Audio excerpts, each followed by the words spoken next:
స్వభావం ఉంది జీవన్ రెడ్డి గారికి. ఏం చెప్పమంటారు చెప్పండి. జీవన్ రెడ్డి గారు జగిత్యాలకు చేసిన సేవ ఏంది చెప్పండి. ఫస్ట్ ముందు చెప్పండి. భరత్ గారు మీరు అంతా క్లీన్ చిట్ ఇచ్చారు. ఈ హరీష్ రెడ్డి గారు చెక్కబల్ల ఉంది, దాన్ని ఫోటో పంపిస్తున్నారు. హరీష్ రెడ్డి గారు దయచేసి నా నెంబర్ తీసుకొని మీరు షేర్ చేయండి.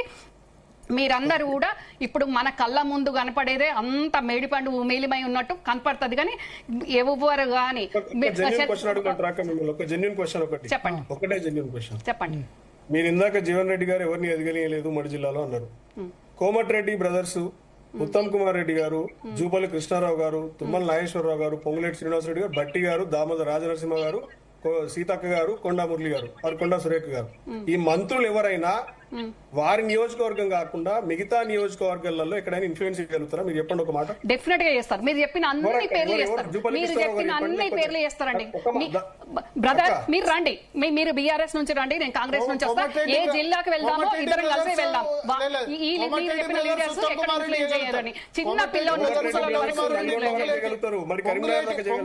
కోమటిరెడ్డి బ్రదర్స్, ఉత్తమ్ కుమార్ రెడ్డి వీళ్ళంతా చాలా ఇన్ఫ్లుయెన్స్ చేయగలుగుతారు. వాళ్ళ జిల్లా వరకే. భరత్ గారు ఎందుకు హరీష్ గారు మీ పార్టీకి వచ్చి 12 గంటలు కూడా గడవలేదు జీవన్ రెడ్డి గారు.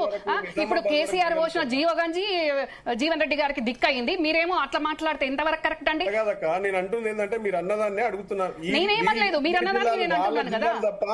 మిగతా జిల్లాలో ఇన్ఫ్లుయెన్స్ నామమాత్రం ఏముండదు అంటున్నా. నామమాత్రం అసలే కాదు, నామమాత్రం అసలే కాదు. మీరు రండి బ్రదర్, మీరు రండి సార్. శరత్ సార్ ప్యానల్ ఉన్న అందరం కలిసి వెళ్దాము. ఇప్పుడు మీరు ఏవైతే బ్రదర్ మీరు చెప్పినరో ఆ పేర్లు ఉన్నోళ్ళు వాళ్ళ దగ్గర కాదు, మొత్తం రాష్ట్ర వ్యాప్తంగా వాళ్ళు ఇన్ఫ్లుయెన్స్ పర్సన్సా కాదా అనేది వెళ్దాం. రండి, లైవ్ లోకి వెళ్ళి మాట్లాడాలి. ఇప్పుడు మనం ఇలా డిబేట్ లో కూర్చొని మాట్లాడడం కాదు. మీరు మా లీడర్స్ తగ్గించి మాట్లాడతాము. ఇప్పుడు వచ్చిన జీవన్ రెడ్డి గారిని నెత్తి మీద పెట్టుకుంటాము అంటే మీ పార్టీకి వచ్చినప్పుడు నెత్తి మీద పెట్టుకుంటారు, ఇంకెక్కడైనా పెట్టుకుంటారు. రేపు ఎక్కడ ఎత్తేస్తారో కూడా మాకు తెలియదు ఆ విషయం. కానీ మీరు అట్లా దయచేసి మాట్లాడకండి. మీ హరీష్ రెడ్డి గారు మీరు మరి మీరు చెప్తున్నారు, కానీ మేము దగ్గరుండి చూసిన వాళ్ళం. నేను కూడా కాంగ్రెస్ పార్టీలో 12 సంవత్సరాల నుంచి ఉంటున్నా. హరీష్ రెడ్డి గారు మాకు తెలుసు కదా మా లీడర్స్ అటిట్యూడ్ ఏంది, మా పక్క కాన్స్టిట్యున్సీ పక్క జిల్లానే అన్ని. కాబట్టి జీవన్ రెడ్డి గారి గురించి మాకు తెలుసు. మీకు 40 సంవత్సరాలుగా పార్టీలో ఉన్న వ్యక్తిని పోగొట్టుకుంటే బాధ లేదా? అధికార పార్టీలోంచి ప్రతిపక్షం పోతే బాధ లేదా? పీడా పోయిందన్నట్టే అనుకుంటున్నారు. భరత్ గారు దయచేసి మీరు ఆ మాట అనద్దు. పీడా పోయిందని మేము ఎందుకు అనుకుంటామండి? పీడా పోయిందని మేము ఎందుకు అనుకుంటామండి? పీడా పోయిందని మేము అనుకుంటాం. ఈ రోజు మేము ఒక్కరం కూడా, నాతో పాటు మా పార్టీలు ఉన్న ఎవరు కానీ ఇలాంటి మాట మాట్లాడలేదు. కానీ ఇప్పుడే మీరు బయట వేసిండ్రు. ఇప్పుడు అలా జీవన్ రెడ్డి గారు ఏం మాట్లాడుతున్నారు? రేవంత్ రెడ్డి ఓవన్నట మారాలన్నట. ఏ ప్రజలు అంటున్నారండి? అదొక జీవన్ రెడ్డి గారి అభిప్రాయం. ఏ ప్రజలు అంటున్నారు చెప్పండి? ఏ ప్రజలు అంటున్నారో చెప్పాలి మరి. శరత్ గారు ఒక నిమిషం సార్ ప్లీజ్ 1 మినిట్. జగిత్యాల ప్రజలు జీవన్ రెడ్డి గారు పోవాలి, మార్పు రావాలి అని అనుకునే ఆ సంజయ్ గారికి ఆయనకు అవకాశం ఇచ్చిండ్రు. మరి జీవన్ రెడ్డి గారు కరెక్ట్ నిత్యం ప్రజల నుండి అక్కడనే ఉన్న వాళ్ళైతే మరి ఎందుకు గెలవకపోతున్నారు? మరి ఎందుకు గెలవలేకపోయినారు? ఎఫెక్టెడ్ అయితే ఎందుకు గెలవలేకపోయినారు? మరి రేవంత్ రెడ్డి గారు అన్నిసార్లు ఓడిపోయినరా?